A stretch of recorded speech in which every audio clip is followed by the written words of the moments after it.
Welcome to test craft India, जहां testing का future बनता है। आज हम एक जावा का बेसिक कंसेप्ट को समझेंगे। इसके पहले मैं आपको ये बता दूं कि लास्ट लेक्चर में हमने ये देखा था कि एक ऑटोमेशन टेस्टर बनने के लिए हमें क्या क्या रोड मैप होता है और क्या क्या सीखना होता है। तो उसी के सीरीज़ में हम पहले जावा कोड को समझेंगे कि जावा होता क्या है, एक काम कैसे करता है, और हमें एज ऑटोमेशन टेस्टर हमें इस जावा को सीखने की क्या ज़रूरत है। दोस्तों, आज हम जावा के बेसिक कंसेप्ट को समझेंगे, लाइक जेडीके क्या होता है, जेआरई क्या है और जेवीएम क्या है। ये टॉपिक हर बेसिक और मीन्स हर बिगिनर्स के लिए बहुत इम्पॉर्टेंट है, स्पेशली अगर आप ऑटोमेशन टेस्टिंग एंड डेवलपमेंट में हो। दोस्तों, अगर आप इसमें से अगर आपको कोडिंग नहीं आता, आपने कोडिंग कभी नहीं सीखा है, या फिर आपका टेस्टिंग बैकग्राउंड या फिर सॉफ्टवेयर इंडस्ट्री का कोई भी बैकग्राउंड नहीं है, तो भी कोई भी आपको टेंशन लेने की ज़रूरत नहीं है। आप वन बाय वन चीज़ों को सीखेंगे और मैं आपको जो भी यहाँ पे समझाऊंगा, आप एक बार उसको देखना और प्रैक्टिस करने के बाद आप चीज़ों को बहुत अच्छी तरीके से सीख जाओगे। ठीक है दोस्तों, तो अब हम समझेंगे कि जावा होता क्या है। फर्स्ट, जावा होता क्या है, ये बहुत ही बेसिक थिंग्स है कि हमारे दिमाग में आएगा कि यार हम जावा पढ़ने जा रहे हैं, जावा सीखने जा रहे हैं, तो मतलब क्या मीनिंग है, जावा का मीनिंग क्या होता है। ओके, तो हम समझेंगे जावा एक high level object oriented programming language है। सो जावा प्लेटफॉर्म इंडिपेंडेंट है, मीन्स एक बार कोड लिख दो और हर जगह चलाओ। इसे बोलते हैं राइट वंस रन एनीवेयर। दोस्तों, अगर मैं इसमें से जो भी वर्ड या फिर जो भी सेंटेंस या फिर जो भी मैं सिखाने का ट्राई कर रहा हूँ, अगर इसमें से अगर आपको कुछ भी चीज़ें नहीं समझ में आता, तो भी आपको कोई टेंशन लेने की ज़रूरत नहीं है। वन बाय वन चीज़ों को आप समझिए और इसके बाद एट द एंड आप देखेंगे कि आपको बहुत सारी चीज़ें समझ में आ चुकी हैं। आप हर चीज़ों को प्रॉपर कनेक्ट कर पाओगे। सो जो दोस्तों, जावा मोस्टली यूज़ होती है एंड्रॉयड डेवलपमेंट के लिए, वेब एप्लीकेशन के लिए, एंटरप्राइज सॉफ्टवेयर और ऑटोमेशन टेस्टिंग के लिए भी जावा होती है, जिसमें सेलेनियम के साथ में जावा यूज़ होता है। अब ये सेलेनियम क्या है, ये दोस्तों आप आगे समझोगे और आपको समझ में आएगा कि हम जावा को सेलेनियम के साथ में फॉर ऑटोमेशन टेस्टिंग कैसे यूज़ कर रहे हैं।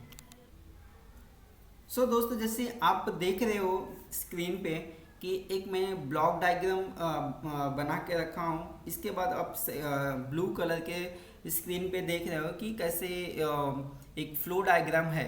ओके, तो अभी मैं आपको ये बताऊंगा कि JDK, JRE, development tools, libraries and JVM कैसे काम कर रहे हैं। फिर सेकेंड जो ब्लू कलर में है स्क्रीन पे, एक किस तरीके से फ्लो है इसका वो दिखा रहा है। ओके दोस्तों, तो चलो हम समझेंगे कि पहले जेवीएम क्या होता है। जेवीएम को हम लोग जावा वर्चुअल मशीन बोलते हैं। इसका फुल फॉर्म है जावा वर्चुअल मशीन। जेवीएम का काम क्या होता है, सिंपल वर्ड्स में आप ये समझो, सिंपल वर्ड्स में जेवीएम एक इंजन है।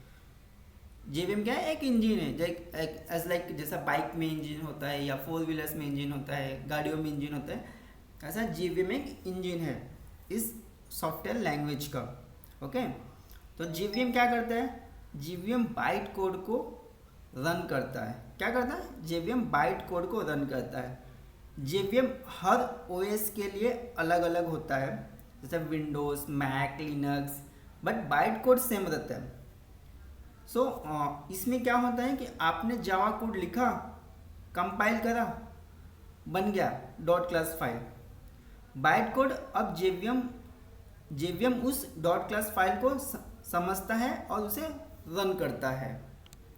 मीन्स दोस्तों, जैसे आप ब्लू कलर वाले स्क्रीन पे देख रहे हो कि अगर हम कोई जावा कोड है, ठीक है, उसको हम लोग कंपाइल करते हैं। जैसे ही हम लोग कंपाइल करते हैं तो Java code dot class file में कन्वर्ट हो जाता है और उस डॉट क्लास फाइल को JVM हमारा समझता है कि हाँ इसमें क्या लिखा हुआ है। वो डॉट क्लास फाइल मीन्स वो मशीन फिर डॉट क्लास फाइल को समझ के उसको मशीन के लैंग्वेज में वो कन्वर्ट करता है जिससे हमारे मशीन समझ सके। ठीक है दोस्तों, हम दूसरा देखेंगे कि JRE क्या होता है, जिसको हम लोग कहते हैं जावा रन टाइम इन्वायरमेंट।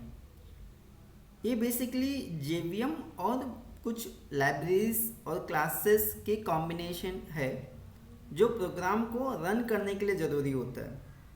मान लो अगर आपको सिर्फ जावा प्रोग्रामिंग रन करना है कोई भी या टूल, तो आपको सिर्फ JRE चाहिए।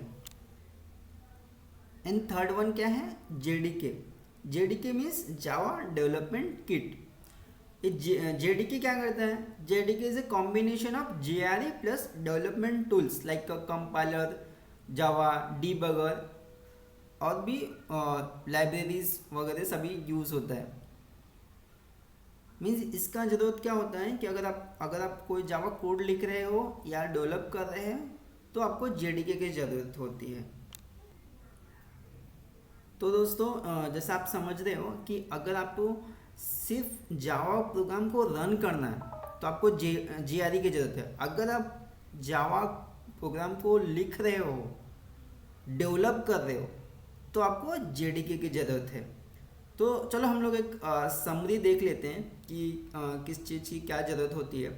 तो जावा JVM जो होता है वो अपना run the byte code, okay, वो बाइट कोड को रन करता है। JRE क्या करता है, JRE is a combination of JVM plus libraries for running the Java application, okay. And JDK क्या होता है, JDK means JRE plus tools for development Java application, okay. जैसा दोस्तों आप देख रहे हो कि स्क्रीन पे ये अपना प्रोग्राम पहले हमने लिखा है, फिर इसको कंपाइलर के through Java dot class file में कन्वर्ट हुआ है और देन इसको JVM उसको अंडरस्टैंड करके और अपना आउटपुट दिया हुआ है। बस ये बेसिक सा चीज़ है दोस्तों कि आप कोई भी कोड लिख रहे हो थ्रू द कंपाइलर ये डॉट क्लास फाइल में कन्वर्ट होता है और कन्वर्ट होने के बाद JVM उसको अंडरस्टैंड करता है उस कोड को और और देन इसके बाद मशीन लैंग्वेज में अंडरस्टैंड करता है और मशीन लैंग्वेज में कन्वर्ट करने के बाद वो आउटपुट देता है।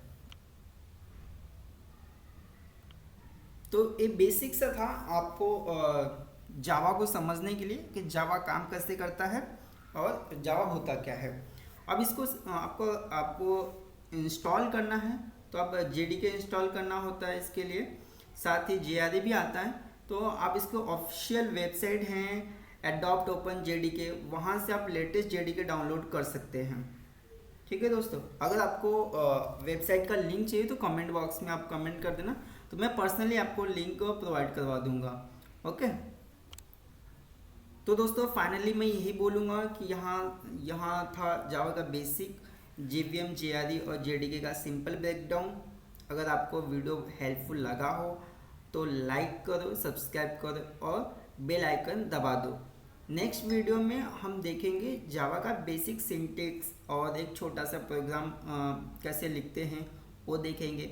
और देन इसके बाद आप कमेंट्स करके भी बता सकते हैं कि आपको कोई कन्फ्यूज़न है JDK, JRE या फिर JVM में कुछ नहीं समझ में आया है तो आप कमेंट कर दीजिए। मैं आपको पर्सनली मैं आपको बता दूंगा कि इसमें क्या होता है, किस तरीके से काम करता है और आप इसको और भी बेटर तरीके से कैसे अंडरस्टैंड कर सकते हो।